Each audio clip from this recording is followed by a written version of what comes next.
trailer trash. I said those words to Emma Rodriguez in front of the entire cafeteria at Riverside High School in Phoenix, Arizona. I was 17 years old, trying to impress my friends by humiliating the poorest kid in our class. She was eating alone. Free lunch tray, worn-out clothes, shoes with holes. Everyone laughed when I said it. Emma just looked down at her food, cheeks burning red, and said nothing. That was one of dozens of times I made her life miserable. 15 years later, I walked into a corporate office for a job interview at Apex Digital Solutions. The woman sitting across from me was Emma Rodriguez, but this time she was the CEO, and I was the one begging. My name is Derek Walsh, and this is the story of how karma waited patiently and struck perfectly. High school was easy for me. My dad owned a successful construction company. We lived in a big house in North Phoenix. I drove a brand new car my parents bought me for my 16th birthday. I was popular, good-looking, star of the basketball team, dated the prettiest girls. And I was cruel to anyone who didn't fit in. Emma Rodriguez was an easy target. She'd transferred to Riverside High sophomore year. Quiet, kept to herself. Always wore the same rotation of 5 outfits. Carried her books in a backpack held together with duct tape. At lunch, she'd go through the free meal line while the rest of us bought food from the cafeteria or brought lunch from home. "Check out the charity case," my friend Brandon said one day, pointing at Emma. "Does she own any clothes that actually fit?" Emma's jeans were too short. Her jacket had patches sewn on the elbows. "Probably shops at Goodwill," I added. Everyone at our table laughed. Emma heard us. I know she heard us. But she just sat down alone at a corner table and ate her free lunch quietly. That became our entertainment, mocking Emma. "Hey, Emma, did you walk here? Or did your family's cars break down again?" Brandon would shout across the parking lot. "Emma, is that your house?" I asked once, pointing at the maintenance shed behind the school. "Looks about your size." The cruelest moment was junior year. It was Valentine's Day. Everyone was exchanging cards and gifts. Emma sat alone as usual. I had an idea. I bought a cheap, ugly Valentine's card from the dollar store, drew stick figures on it, wrote inside, "To Emma, from nobody, because nobody likes you." I walked over and dropped it on her table in front of everyone. "Happy Valentine's Day, trailer trash." The cafeteria erupted in laughter. Emma picked up the card, read it, and I watched tears stream down her face. She grabbed her backpack and ran out of the cafeteria. I felt powerful, felt like I'd won something. My friend Sarah pulled me aside afterward. "Derek, that was really mean. She was crying." "So, she's nobody. Who cares?" Sarah shook her head. "You should care. That's somebody's daughter, somebody's person. She didn't do anything to you." "She's poor and awkward. That's enough." Sarah stopped talking to me after that. Said I'd become someone she didn't recognize. I didn't care. I had plenty of other friends. Emma stayed at Riverside until graduation. I kept mocking her. She kept staying silent. Graduation day, I saw Emma walking across the stage to get her diploma. She'd somehow graduated in the top 10% despite everything. "How'd she manage that?" Brandon muttered. "Probably cheated or something." We laughed, always laughing at her expense. That was the last time I saw Emma Rodriguez for 15 years. After high school, life was good for a while. I went to Arizona State on my parents' dime. Partied through college. Barely graduated with a C average. My dad got me a job at his construction company. I worked there for 5 years. Didn't take it seriously. Showed up late. Left early. Figured it was my dad's company, so who cared? Then my dad had a heart attack. Sold the company. Retired. Suddenly I was unemployed at 27 with a mediocre resume. I bounced between jobs, sales, marketing. Nothing stuck. I was coasting on charm, but charm doesn't pay bills forever. By 32, I was desperate. My wife had left me. My savings were gone. I was living in a rental apartment in Tempe, barely scraping by. I needed a real job, a career. I applied everywhere. Finally got a call from Apex Digital Solutions, growing tech company. They needed a business development director. Salary, $95,000, benefit, stability. I'd exaggerated my resume, made my experience sound more impressive than it was, but I interviewed well. Always had.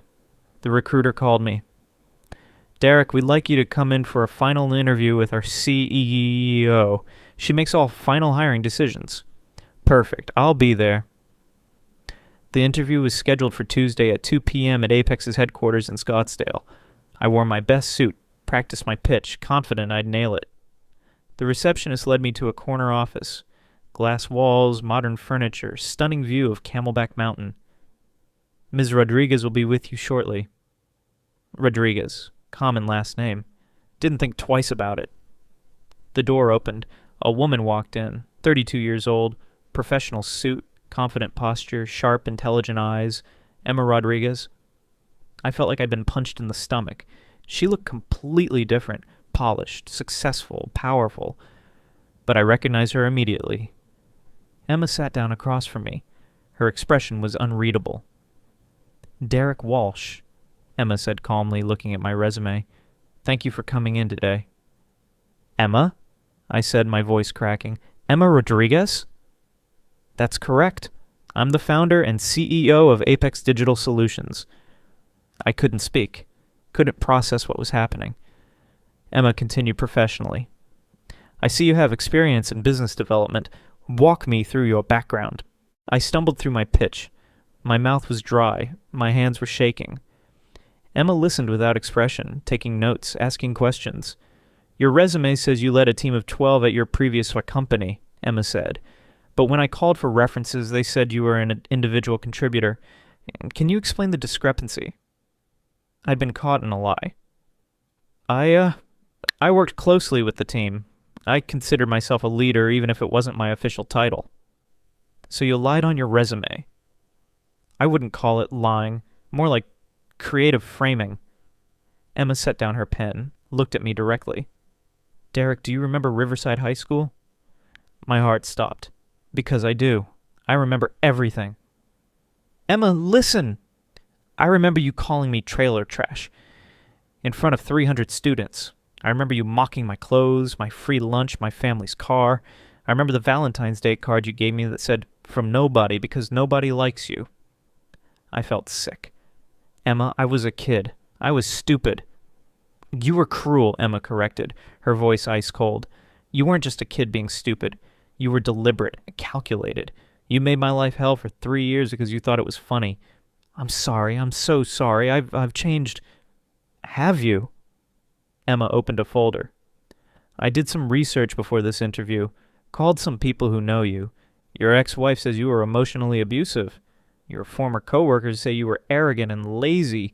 Your college roommate says you cheated your way through classes. She closed the folder. You haven't changed, Derek. You're the same person. You just got older. That's not fair. You don't know me now. I know enough. And here's what I know for certain. You lied on your resume to get this interview, which tells me you're still the same guy who thought rules didn't apply to him. I was desperate. Emma, please. I need this job. I'm broke. My life is falling apart.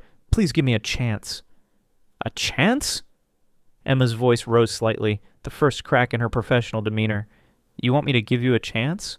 Did you give me a chance when I was eating lunch alone and you humiliated me in front of everyone? Did you give me a chance when I was already struggling and you made it worse just for entertainment? I was wrong. I was terrible, but that was 15 years ago. And I remember every second of it, Emma said quietly. Do you know what it's like to be poor in a rich school? To be hungry and humiliated at the same time? To wear the same 5 outfits and have people mock you for it? To cry yourself to sleep because people like you made you feel worthless? I couldn't look at her. I do, Emma continued. I remember all of it. And do you know what kept me going? The knowledge that high school wasn't forever.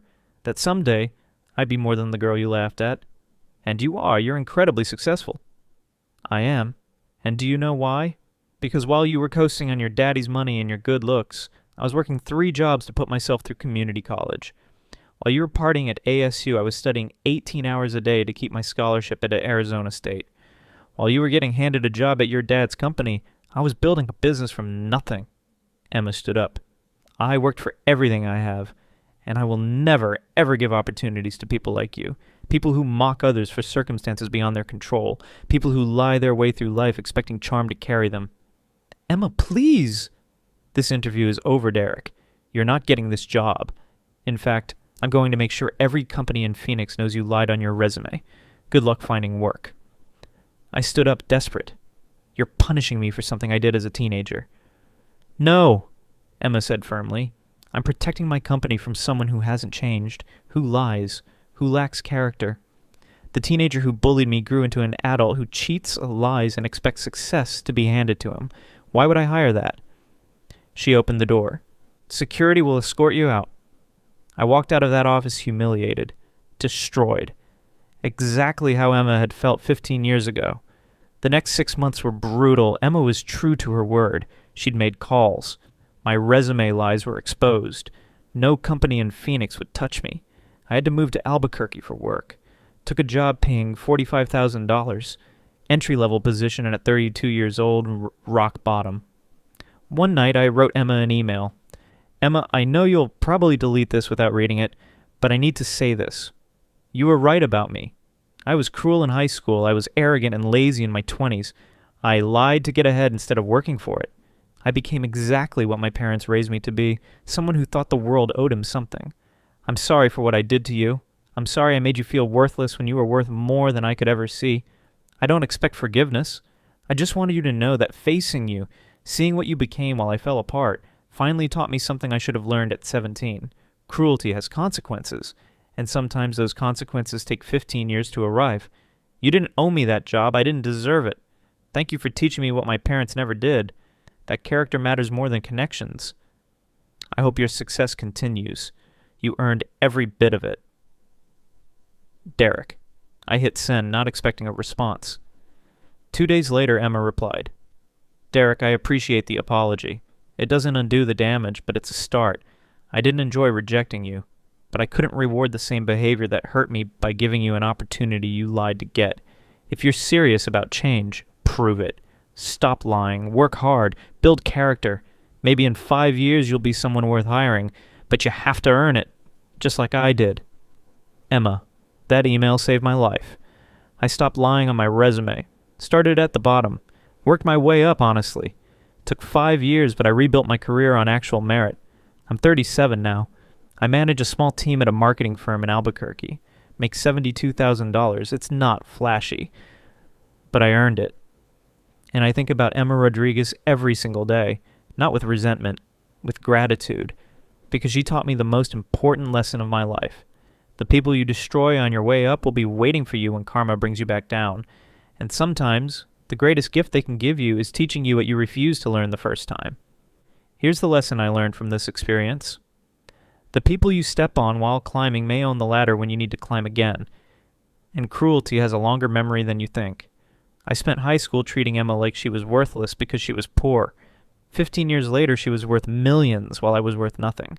And when I needed her mercy, she gave me something more valuable. Truth. She didn't owe me that job. She didn't owe me kindness. She owed me exactly what I'd given her. A mirror. The kid who mocked poverty became the adult who experienced it. The bully who thought he'd always be on top learned that gravity is real. And the cruelest lesson of all? The people we hurt don't forget. They grow, they build, they succeed. And when we finally fall, they're there, not to catch us, but to remind us that consequences are patient. You never know who will hold power over your future, so treat everyone like they already do. Hit like if you believe the people you hurt never forget. Comment below, have you ever reconnected with someone you wronged in the past? How did it go? Subscribe for more incredible stories that will make you think twice about your choices.